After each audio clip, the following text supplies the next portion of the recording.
Here in the West, we tend to focus most on terrorist attacks that are carried out in the West, and that's perfectly understandable. The closer to your home a terrorist attack is, the greater its potential impact on your life and family and community, and therefore the more attention it demands. But if we really want to understand Islam and the depravity it leads to, we can't ignore terrorist attacks in other parts of the world. Take, for instance, two recent attacks in Kabul, Afghanistan. NPR reports. Gunmen disguised as policemen stormed Kabul University in the Afghan capital in an hours-long assault on Monday, killing at least 19 people and wounding 22 more, including students who jumped out of windows to flee the attackers. I read a more recent update on the attack. The death toll is up to 35, with 50 wounded. It is the second attack on a learning center in Kabul in recent days and comes amid a spike in violence across the country. Imagine that, a spike in violence in a place like Afghanistan.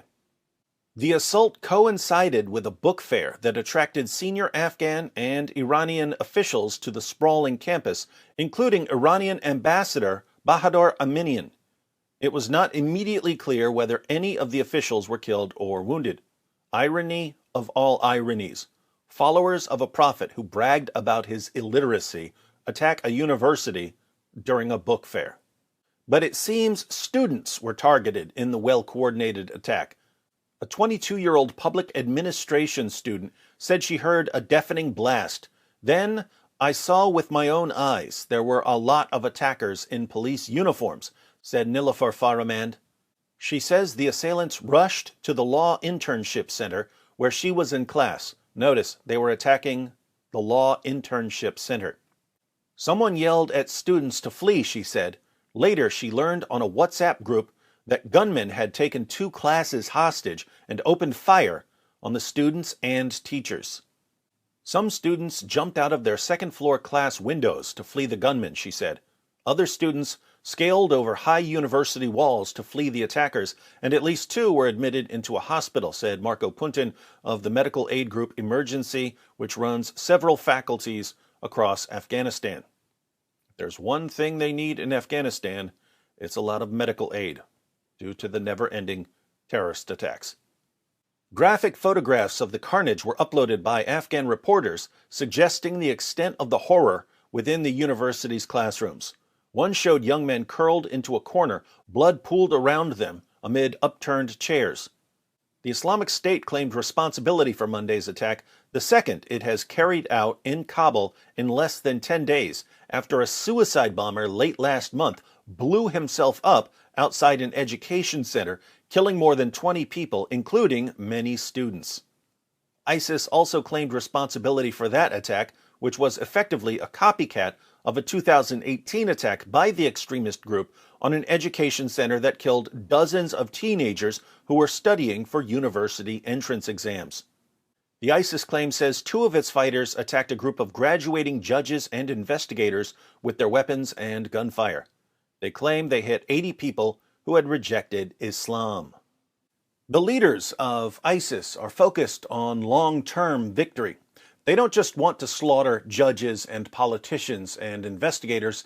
They want to slaughter the next generation of judges and politicians and investigators before these future judges and politicians and investigators can ever get in Islam's way. So they keep attacking students. Americans and Europeans are shocked when jihadis kill Christians attending church or people out for a meal. But in Afghanistan, kids can't even go to school without having to worry about jihadis slaughtering them in the name of Allah. Why would Muslim terrorists target students, especially when those students are some version of Muslims? Well, Islam isn't just here to convert you. Islam is here to dominate the entire world. Jihadis view themselves as being in a constant state of war with anything that stands in the way of Islam's domination of the entire world. And if you're a non-Muslim, or even a Muslim from the wrong sect of Islam, or even a Muslim from the right sect of Islam, but you're fighting for the wrong team, then you are a target. And the Quran makes it extremely easy to justify killing just about anyone. In Surah 4, verse 65 of the Quran, Allah declares, "But know, by your Lord, they can have no faith until they make you, O Muhammad, judge in all disputes between them, and find in themselves no resistance against your decisions, and accept them with full submission." Notice, Islam means submission. But you submit to Allah by submitting to Muhammad, and you submit to Muhammad by mindlessly agreeing with everything he says.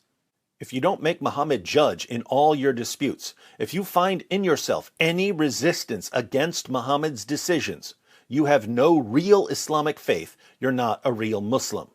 You're either an unbeliever or a hypocrite. And what does Allah say about unbelievers and hypocrites?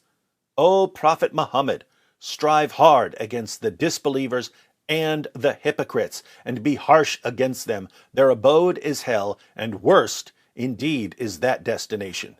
The Arabic here for strive is wage jihad. Wage jihad not only against unbelievers, people who don't believe in Islam, but also against hypocrites, people who believe in Islam but who aren't following it properly. This is, of course, a recipe for endless bloodshed, because one Muslim group will always be able to point to another Muslim group and say, "You're not following Islam properly, so I'm commanded to fight you just as I'm commanded to fight the unbelievers." So, attacks against non-Muslims will continue. Attacks against Muslims will continue.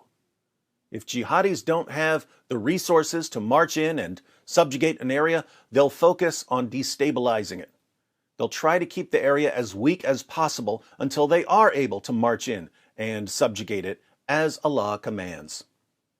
If you want to understand how far jihadis are willing to go in their efforts to violently subjugate the entire world, if you want to know what the future holds if Islam continues to spread, there's no better place to look than Afghanistan.